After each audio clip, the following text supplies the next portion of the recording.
Uy, isa itong pito.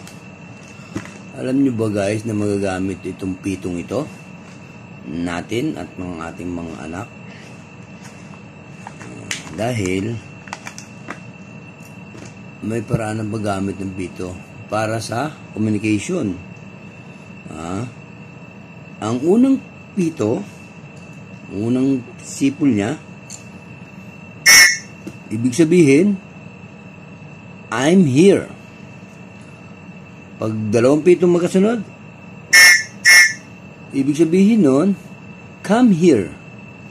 Tatlong pito na magkakasunod,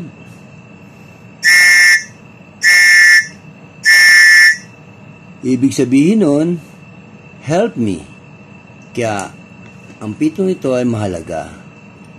Maliit lang siya, pero mahalaga.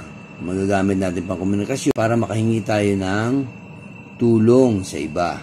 Marinig na tayo. Na hindi tayo gagamit ng boses. Kasi pwede tayo mapagod nun kung sakali tayo matrap. Kaya mahalaga ang pito sa mga ganitong mga kalamidad. Bagyo o lindol man. Kaya lagi tayo magdala ng pito. Yun lang guys.